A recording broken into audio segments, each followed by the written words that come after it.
Hey, this is Dominic, and this is your home for the cutting-edge conversations on optimizing your personal performance, lighting up your sex life, and living a purpose-driven life of your own design. These are the topics that Dominic and I have both struggled with in our own lives and still don't always get right. This is Bryan. Welcome to the Great Men Podcast. Every once in a while, Bryan and I like to give you guys a backstage look at what the men of the Great Men Masterminds are working on. Because these are the guys doing the intensive inner work, and the results in their lives are undeniable, so we want to share it with you guys. So today we are talking about 3 attributes of great men that may not be glamorous, but the men who embody these attributes command a next level amount of respect in their homes, in their businesses, in their communities. So in this episode, we're going to talk about why 18 of the 20 highest performing men that Bryan and I know have been to therapy. We'll talk about the only type of man that Bruce Lee ever feared, why Kobe Bryant was more willing to fail than his competitors, which ultimately led to him having more success than pretty much anyone he ever played against, why trash talk unnerves some people and yet it focuses others, and why your woman will never trust you if she can knock you off your center. Enjoy today's episode on 3 not so glamorous attributes of a great man that command respect.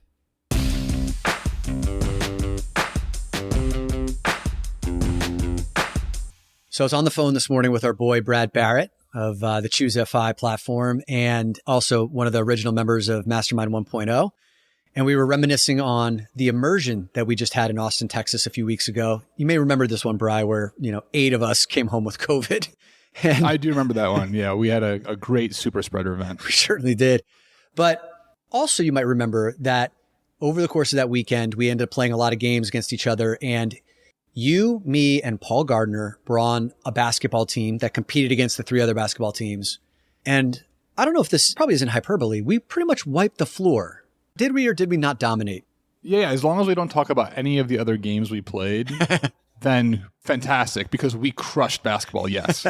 Yeah, and I want to use this bully pulpit to just let the rest of the guys know how badly we crushed them. But you played basketball in high school. I did. And did you ever come up against any shit talkers? Oh, for sure. Yeah. Yeah. Okay. And so basketball is a game where a shit talking is like you're up close and personal, right? Guys like banging bodies and he's saying shit to you. Did that ever get you off your game or did that focus you? It didn't ever get me off my game. Yeah, I guess focus is the right word. I would take it just a step harder. Yeah. When I got the ball.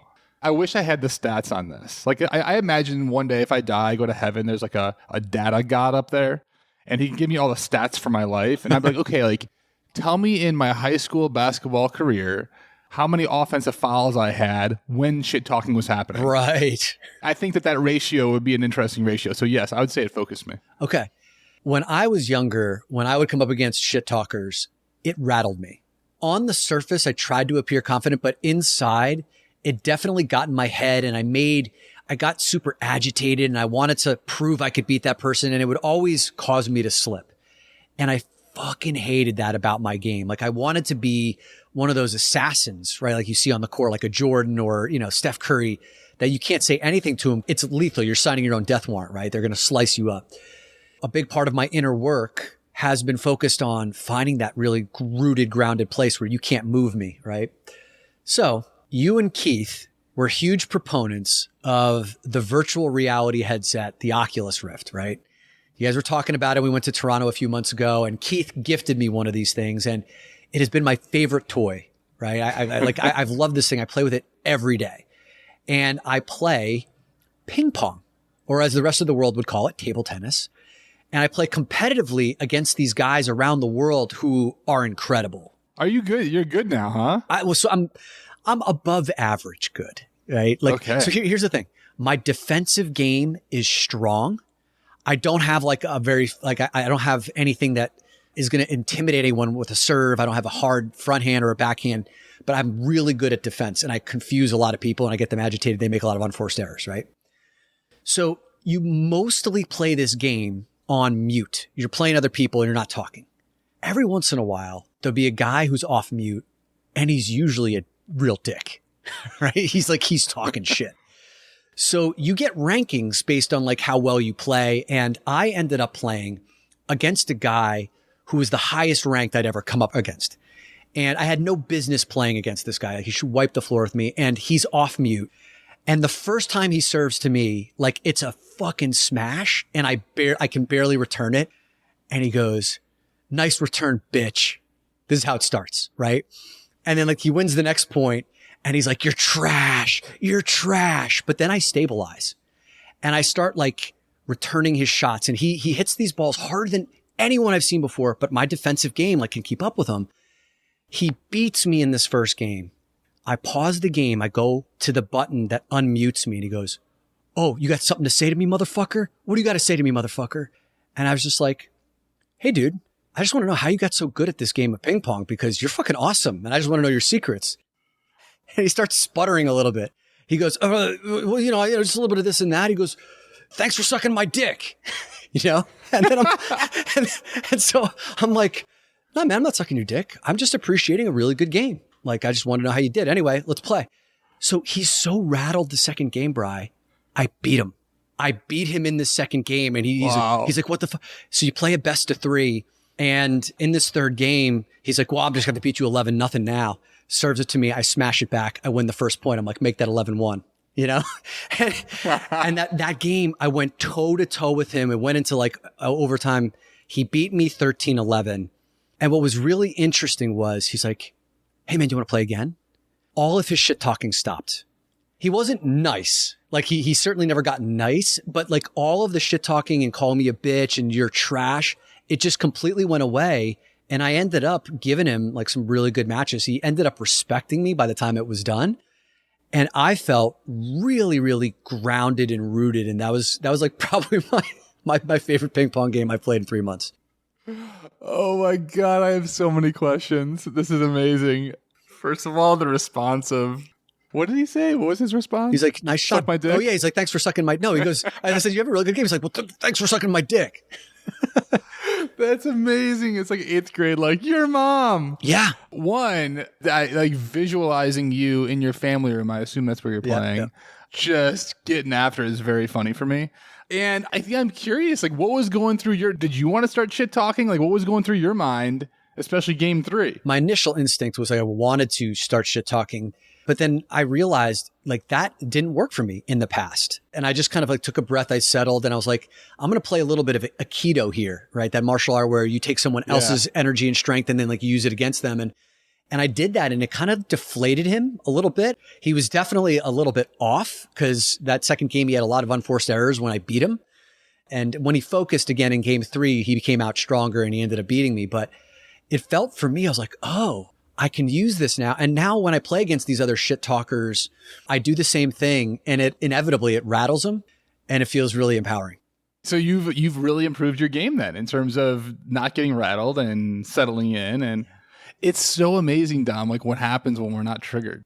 Totally. Right? You can absorb it, and like it's doing nothing. It's like the Matrix. I always use this example, right? When Neo at the end of the movie, where all the Smiths have him cornered and they like line up their guns, they fire all those bullets at him, and he just puts his hand up, right? And all the bullets slow down, eventually stop just inches from his face, and then he waves the bullets away. They hit the ground. In the past, those bullets of shit talk, or those bullets of someone's agitation or pressure, those would hit you and then you'd collapse. But as we talk about, building these attributes of becoming a great man, one of those things that I always aspired to was to not react to those triggers, to be able to slow the game down. And I thought that would be kind of a humorous example to step into some of these attributes that we want to talk about today. If there was an award for this, you'd get it. You are the nicest shit talker ever, especially for virtual ping pong / table tennis. Thank you. I'll take that crown. Well, so that's a lead in into the first of these 3 attributes that we're going to talk about today, that attributes that make up a great man. And these aren't the only 3 attributes. There's just 3 that we end up talking about quite a bit in our masterminds and in our communities. And the first one, it's not a sexy term, but it's accurate and it's life-changing. And the first attribute is groundedness. Okay.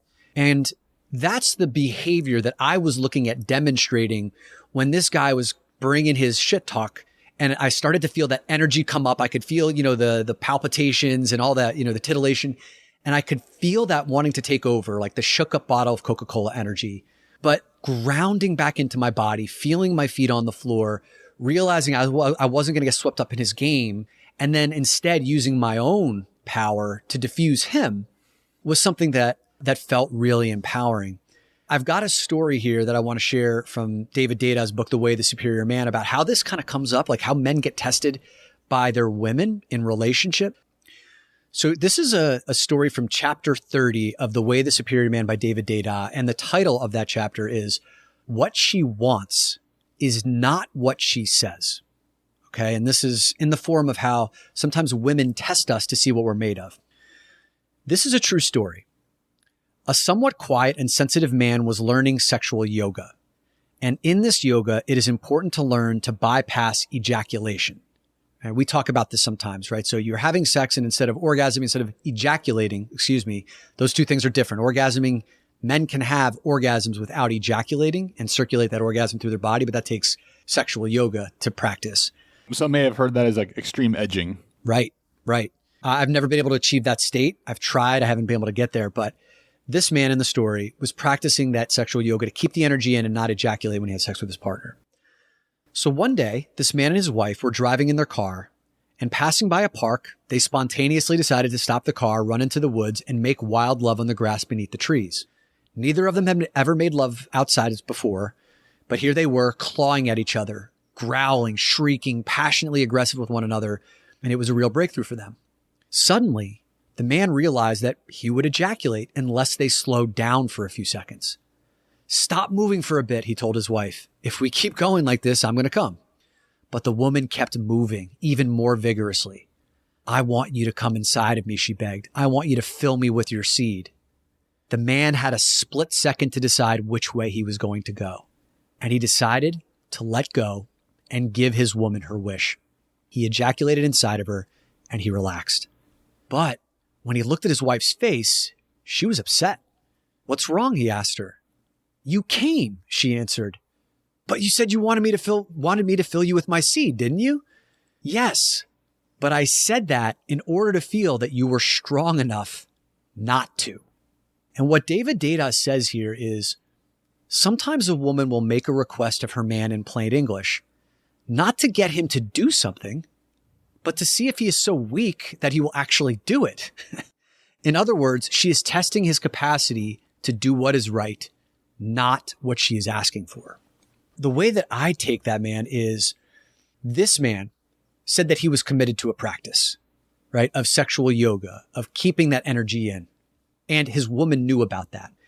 And there was this part of her that maybe unconsciously wanted to test him. And in this case, the story sounds like she was very conscious of what she was doing, but I think a lot of women test this unconsciously to see, do you really have that resolve? How strong and how committed are you? How grounded and rooted are you in that commitment?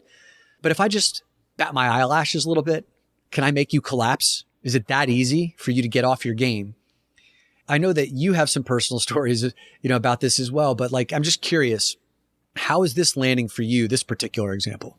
The idea that a woman is consciously doing that, I don't know how often that happens. It feels like something that absolutely does happen, but I haven't been in a situation where at least I knew that the woman knew what she was doing in that case. Right. But the question then begs is well, why? Why is that the case? And what's been described to me is it comes down to trust. Yeah. And do I trust that you are going to do what you say you're going to do? Because at some point, that's going to be really important to me. Now, in this case, come and give me your seat. By the way, in one story, you lost your throne of nicest shit talker because this woman in the story gets it now. Give me your seat. That just sounds like a nice shit talking. But if it's conscious, then great. The second thing I want to say is this is true, and my personal stories have nothing to do with anybody else. I notice my own energy when I make a commitment to myself, as simple as I'm going to go work out today. This could be something I wrote down. It could be something I mentally told myself I was going to go do. And I didn't do it. I can feel my energy dissipate. Yeah. And I get myself into a lot of trouble when I can't trust myself. Yep. Because I'll wake up any given day and say, I'm going to go work out today. And then I second guess, am I really? Right. Am I really going to go work out? And so this idea of being rooted or grounded, right? It is so important for us to operate in that masculine energy to get things done, to build trust with ourselves, to build trust with partners. And life's a lot more fun because the opposite of this is wishy-washy. That's right. That's really important to note. What's the opposites of this? So wishy-washy, I kind of think about that like that plastic bag in the movie American Beauty just blowing around as the wind blows it. It's kind of like going wherever it goes. Like that's wishy-washy. The groundedness is like roots going deep, roots from a tree going deep into the earth, so that when there's wind and there's storms, the tree may waver a little bit, blow around a little bit in the wind, but it is staying firmly rooted in the ground. And to your point about, women testing us and not knowing consciously, I have a great example of that. There's a woman who I follow on Instagram. She follows me. I shared this passage that I just read to you, from The Way of the Superior Man, shared it with her. And she goes, oh my God, I did that with a guy in the past. So she was like, there was this man who had all of this like alpha energy. He was really confident and projected that. And he said, I'm now doing this sexual abstinence period where 30 days, I'm not watching any porn. I'm not jerking off. I'm not going to have sex for, a period of time. And she was really attracted to this guy. And she was like, I'll see what he's made of. And she's like, I didn't have to work too hard. And he collapsed and we ended up having sex together. And I was forever turned off by him. Did she know she was testing him in the moment? She did not. I asked her that. I said, did you know? She's like, I didn't even know I was doing that. And I was like, okay. I was like, so what do you think that was about? And she's an intelligent, she's, deeply introspective woman. She goes, it's two things. Number one, it's the pride, this pride of, am I that much of a prize that like I can make this man do this thing and get off of his commitment? That's the first thing I was testing, which is kind of a lower level test. But the deeper test was, is this guy full of shit? Like, how strong is this guy really? And all it took was maybe a short skirt and a little bit of flirtation and he was done. So when we talk about groundedness, whether it's in the realm of sexuality, in the realm of shit talking, and we confront this all the time in masterminds, like we've got 3 masterminds that are going now. One of the common themes in any men's group is guys make a commitment to show up and then inevitably some men don't, right? Because life gets hard or it's inconvenient or they didn't, get their schedule done right or whatever. And they disappear and they create, and we constantly, with certain guys have to say, you made a commitment, ground back. The whole point of this is to show up when it's inconvenient, when you're tired, when you don't want to be here. That's where the work gets done. That's where you start to grow deeper. So groundedness, not a sexy word, but if you live it, it's a pretty sexy life. Yeah. Gay Hendricks, he talks a lot. He wrote a book called Conscious Loving, I believe was the title of the book.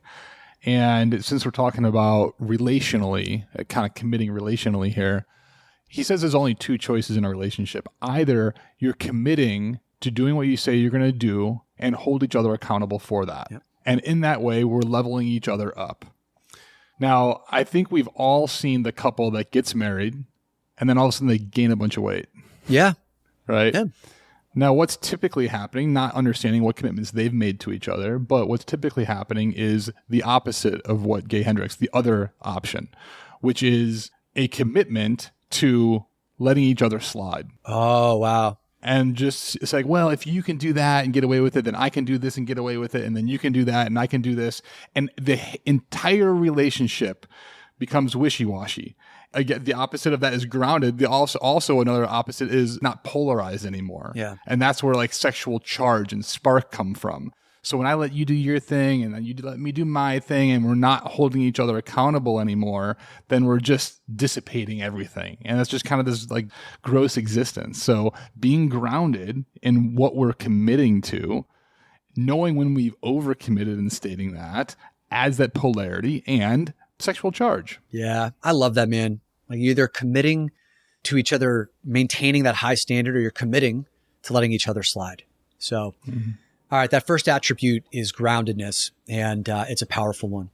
The second one that I want to talk about is another, I would say, kind of flying under the radar attribute that is super potent, is this attribute of humility. And I wrote about this in the email that I send out every week, and it came out today. I get a question every so often about, hey, Dominic, what separates the highest performing men in your communities from these other guys who are still trying to figure out, what their best self is? And the first thing that popped into mind was humility. The highest performing men that I see are very well aware of their limitations. They own that. They know where they need help and support, and they waste very little of their precious time lone wolfing it. Because their time is so valuable, is so precious. Why would they lone wolf it? They go and get the help that they need. And the prime example of that is, again, Mastermind 1.0. You guys know now that there's 3 different masterminds. The first group, the inaugural group, was Mastermind 1.0, started in early 2020. There are 20 of these men. And what we discovered recently was 18 of the 20 men have been to therapy. Now, these 20 guys are senior vice presidents of Fortune 100 companies. They're CEOs and business owners of multi-7-figure businesses. Some of these guys are the top 1% sales guys in their financial service and technology firms. Most importantly, these guys are beautiful human beings, fathers, partners, men in their community. But these guys went and got help in an arena that is still stigmatized around mental health. And they got therapy for marriage counseling, for childhood trauma, for addictions, for navigating, what's going on at home with their kids and some of the issues that they're having. And these guys are not dragging around their pain and silence unnecessarily because they're in a community, and this is a big part of it, they're in a community that celebrates, right, getting help and support. So we go get it. But that humility of saying, okay, I can't handle this on my own. Great. I'm going to go get that help. And they accelerate through whatever issues that they have. And that's a big attribute. I got to talk to all those guys in Texas during our immersion. And when I talked to them about therapy, the question I asked was like, what got you there? Why'd you go? And while some guys had some sort of more, let's call it catastrophic event, a divorce, something like that, most of the guys did not. And the questions that they had was like, well, are my things big enough? Do I need to go to therapy for these things? And the answer is like, you don't have to go to therapy, but if you do, it's going to be resolved a lot faster. Robert Kiyosaki, he's a pretty famous business entrepreneur guy. He wrote Rich Dad, Poor Dad, probably think he's the most famous for. He talks about whether it's a financial coach, a relation coach, or a sport coach. They all help us do the same thing, which is get to the outcome that we're interested in faster so we can stop toiling away and trying to do it on our own and lone wolfing it. So I think what our guys have figured out, it's not that their problems are bigger or that they're just like softer and more open to different ways of doing things. It's that they're looking for efficiency. There's a reason that the guys in our group are high performers, and they also happen to do this therapy because they don't want to sit there and toil away and working through the things over and over and over again on their own. They need that point of advice and reflection. And that's why these guys go to therapy, not because they got these gigantic problems. It's so important that you bring that up because one of the things we have to break down in groups of men who haven't been together very long, who are just like starting this work is, when you sit in like these sharing circles and you start to talk about the things that are going on in your life, most of the guys come to those groups holding back because they don't think that what they have to share or whatever problems they're dealing with measure up. They just think that they're small problems. They're waiting for the person who's, has a pending divorce or who has, a life-threatening illness or, like in my case, an addiction. Those they categorize as problems, and then their stuff they see as trivial. But those trivialities are real for them because it's at the center of their lives. And when they don't talk about it or they wait for the Mack truck. We talk about this all the time, right? You get the tap on the shoulder, which is usually the thing that we mostly ignore. You get the 2x4 over the back of the head, that wake up call, or you get the Mack truck to run you over. And most guys will wait till the Mack truck runs them over before they get help. And what you're saying here is like these guys recognize when there's the tap on the shoulder, there's something off. That's when they address it. Right? That's where that whole saying, a stitch in time saves 9. You stitch something up now, then, like a hole in your sweater, you don't have to stitch up 9 stitches later on when the hole's a gaping hole. You just, boom, like take care of it there. I find it interesting because some of the guys that I know that have been doing this inner work for the longest period of time, these are guys that are super in touch.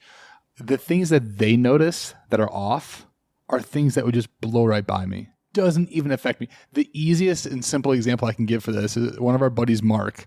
This guy has his biology dialed in. Like, he knows when he eats something, how it's going to affect his body. And he's been able to hone what he eats to keep his body feeling optimal. If he tries something new, like, he is the canary in the coal mine. Yeah. He can tell you right away whether this is something that's going to work or not work for him, right? For me, sure, if I eat an entire pizza, like, I know I'm not going to feel great, but I'll probably be fine. It takes more for you. I think for most of us guys, we live at that operating speed, right? Like, I can take it, I'll be fine. But like Mark and his body, man, that guy is running smooth and clean and has energy. And now he's just tweaking. He's just changing things here and there and like really operating at a different level altogether. So whether it's on the emotional scale or the biology scale, it doesn't really matter. But that's how we get there. We don't have to wait for those Mack trucks over and over. That's a very bumpy life. Yeah, 100%. And I've noticed over the last 10 years, like, my refinement of what are those messages I need to listen to before I wake up and get like smacked around. I don't think something like that would happen to me anymore. I just don't see some Scud missile hitting me that I was like, I didn't see that coming, because I am so dialed in and tuned into this, because I've been humbled. I didn't want to be humbled, but you know, when entering Sex Addicts Anonymous, there's no way to go in there without being humbled. And that was one of the best gifts that I've ever learned. Dominic, the opposite of that for me in my life has been this assumption that I knew what I was doing at all times. When I left Accenture to start my own company, I assumed, because I had 13 years under my belt of consulting experience, I knew everything there was to do with business. I didn't go get the help that the business needed for, like, well, how do you market digitally? Right. How do you do copywriting? These are things that I just didn't do. But the expectation I put on myself was that I was a business guy and I knew how to do this. I find myself in this loop constantly. My newer hobby is woodworking. And I constantly get upset with myself downstairs because I didn't cut something right. I didn't measure something right. And I oftentimes start to get mad.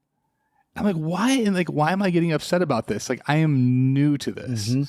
And so that humility that allows us to go to therapy or to really like kind of be the fool, if you will, like, that just takes everything down. It allows me to ask better questions and it allows me to perform at a higher place. So like this idea, again, humility can sound kind of weak, but really it opens us up to new questions, new possibilities, and not being stuck in like, I know how to do this and I should know how to do this. Love it. And I think the last thing I'll say on this is Kobe Bryant.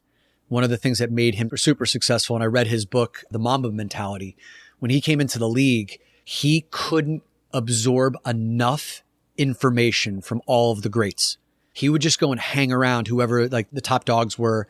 And by osmosis, he would just say, how do I do that? You know, how do I drive to the basket like that? How do I take that shot like that? How do you get that rebound over there? And he had the humility of, he goes, I didn't care how many times I failed at these things because I knew I was playing the long game, that I would master them. But the humility of, I can fail at this. I will look stupid doing this for the first few games or maybe even an entire season until I get this thing down. And then he became one of the greatest basketball players of all time, right? So humility. All right. So the first two attributes, groundedness, humility. This third and final one, commitment. The guys that we count on the most, the guys that you know will show the fuck up, are the guys who are committed to the work. They're committed to their families. They're committed to their community. One of the things that inspired this was I saw the quote that I've heard a number of times over the course of my life from Bruce Lee, but it came back into my awareness recently this week. Bruce Lee famously said, I do not fear the man who's practiced 10,000 kicks one time. I fear the man who's practiced one kick 10,000 times. And that is a commitment to mastery. We've talked about, I think we did this episode near the end of the year last year called Turning Pro, from Stephen Pressfield's book. And, the pro is the one who commits to mastering something. The amateur is constantly chasing novelty, right? Like what's new, what's novel, running around, kind of getting a taste and then getting bored, going to the surface level and then never like drilling down deeper. But there's so many different ways to look at this commitment game and commitment to mastery. And of course, you don't just want to commit to anything for commitment's sake. It's committing to the things that are most aligned with your values, of course, right? So for example, If you're a man who's committed to intimacy, then, Bruce Lee's quote could kind of be modified in this way. I don't need to be the man who sleeps with 10,000 different women one time. I'm committed to sleeping with the woman I love with 10,000 times, 10,000 ways, constantly seeking new ways to be fascinated by the scenarios, by the places, by the depth, by the role, the power dynamics, anything.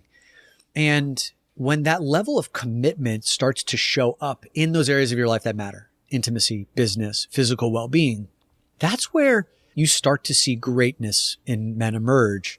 And so I've seen that in you, Bri, where we became friends as you were like going all in and leaving the corporate world, and then first starting Beam, your sexual health company, and then starting, your COVID testing company, watching you kind of go all in commitment to mastering becoming an entrepreneur and burning the boats, being like, this is what I'm going to be doing. And then learning that. And of course, there have been times along the way where like you have your ups and downs as any venture would be, but there's a certain level of trust that then I start to feel in you, and that other men start to feel, other people start to feel in you, because they're like, oh, this guy's really committed to that.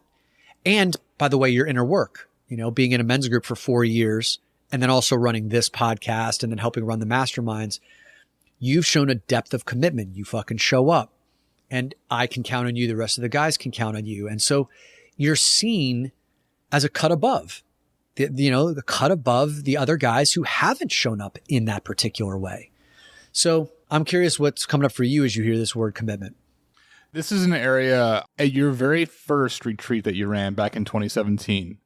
You had us read the book Outwitting the Devil by Napoleon Hill. And in that book, he talks about several identifiers. And Stephen Pressfield from Turning Pro identified the same thing. And one of the key attributes to someone that's not committed is someone that starts a lot of things and doesn't finish anything. Yep. And that's an area of my life that I have struggled with pretty consistently. And so I really, first of all, really appreciate you saying the commitment to entrepreneurship, because sometimes I don't see those as commitment because they feel so broad. But that's true. In the big areas of my life, I have started to hone down on like, this is who I am, right? Now we're starting to talk about identity and who like value and everything else. So I think that that's an area of my life I've definitely stepped up the game. And when I don't, I start to feel overwhelmed really quickly. Yep. And so kind of like we talked about with humility, I'm now that I've got these big chunks in my life, like this is my focus. Now it's about refining again, and like really finding those niches that I can become. And I love this word, like a connoisseur in. Like when you become the person that's done that one kick 10,000 times, right, you can feel if it's a millimeter off here or there. You know if you've got the right spin and you're going to hit the target the right way. Like you can just feel it every single time. And so life becomes more interesting when you're at that nuanced kind of connoisseur sort of level. And that's the level I aspire to in both business and hobbies and intimacy. I feel that from you, man. And there is a time and place in life where maybe you've come out of something that was a long-term commitment, whether it's in a relationship or maybe you worked in the same company for 20 years and now it's time to like move on. And then maybe the next commitment doesn't need to be locked in right away. Maybe you do need to chase some novelty, right? Get some experiences and refine the palette and bring new opportunities into your world to kind of feel what the next thing is. But I think what we're talking about is really more towards the men who have never really experienced what like true all-in commitment looks and sounds like, and what it feels like, and how it means to show up when you don't want to, when it's inconvenient. And I was thinking about this the other day, and I hope this doesn't come out too confusing. If it does, like Bryan, like, bring me back on point.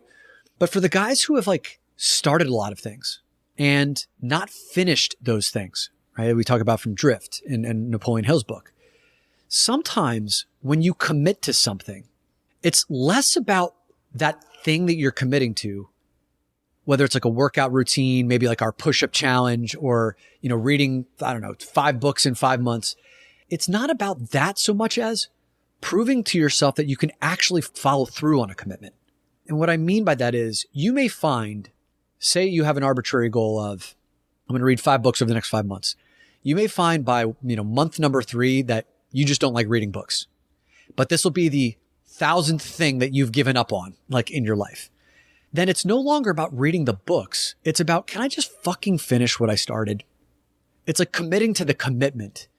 And by the end of that 5 months, maybe you've not read a single book that's influenced you at all. Maybe you retained no information, but you finished the fucking commitment.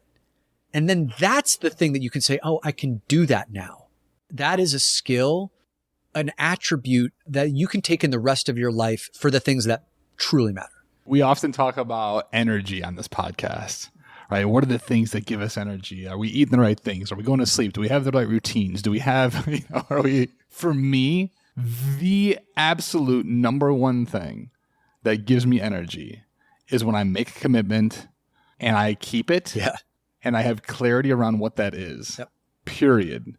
When I start to feel overwhelmed, it's when I'm like not sure what I'm committed to, or I'm letting those things slide, and I kind of get back into that wishy-washy or drift sort of mode.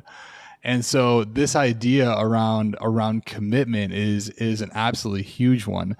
I've got a guy in my life, one of my best friends, and he went through a period of life where he was dating multiple women, even though he was like sort of committed to one. He was working for one company, but like kind of committed to getting out, but not really getting out. Wishy-washy.